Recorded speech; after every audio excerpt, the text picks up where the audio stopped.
Kapag nasa farm ka nakatira, ayan, lalo na yun walang ginagawa. Kasi sobrang init naman kapag gagawa ka. Ito, papakita ko sa inyo mga pangyaw. Ang init. So, natapan akong tawid ng tawid. So, ang gagawin mo, nakaupo ka na lang dito sa ilalim ng santol.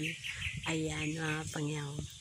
So, habang nakaupo, ayan, may nakahintay na merienda. Habang nakaupo, may nginunguya. Oh my God. So, ito mga pangyaw, iluluto pa natin ito. Ito yung mais, gagawin nating binatog. So, ito, mayroong papaya. Ito yung almusal ko. Hindi ako kumain ng kanin ngayon. Saka merong saging. Kaya nyo to mga pangyaw. Sabay-sabay yung mga kinakain. Ang sarap talagang tumira sa farm mga pangyaw. Oh, ito. Basta merong tanim. Meron ka talagang aanihin. Diba? So, uwi na tayo mga pangyaw. Kung nakatira tayo sa syudad, lalo na ngayong panahon ng pandemya. Ang hirap ng buhay sa syudad, lalo-lalo na sa Maynila. Kasi lahat binibili. At yung trabaho hindi na regular na kagaya noon. So, uwi na tayo mga pangyaw, lalo na yung mga taga-probinsya. Ayan. Mga pangyaw, ito yung advantage kapag nasa farm ka. Kasi yung saging, hindi mo na kailangang bilhin. At saka syempre, magulang siya sa puno na hinog sa puno, kumbaga. Ayan mga pangyaw. Ang sarap. Wala siyang halong chemicals, organic, lahat yung mga kinakain. So, ayan mga pangyaw. There's no place like sa farm ka nakatira. Ayan mga pangyaw.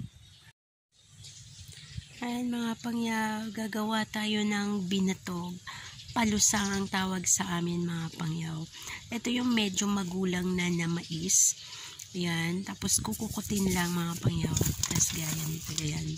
Yan, ito na yun mga pangyaw. Tapos ilalaga natin. So, sandali lang mga pangyaw. Guys, ilalaga na natin ito. Mga pangyaw, dahil nandito tayo sa farm, dito ko niluluto yung mga matagal iluto dito sa kahoy. So, ito para tipid. At saka mas masarap kasi magluto sa kahoy mga pangyaw. So, pag nagtatanong kayo, meron pa bang babaeng nagluluto sa kahoy ngayon? Meron pa.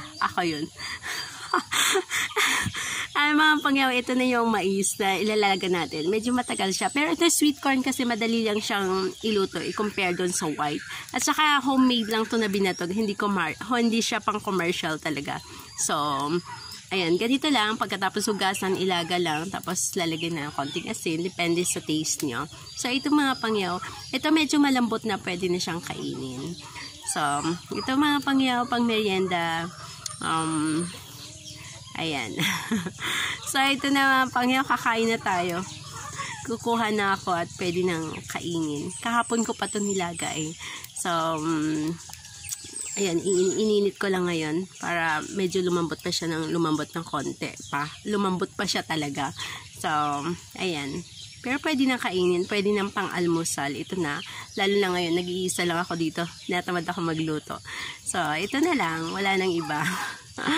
Sige, bye-bye.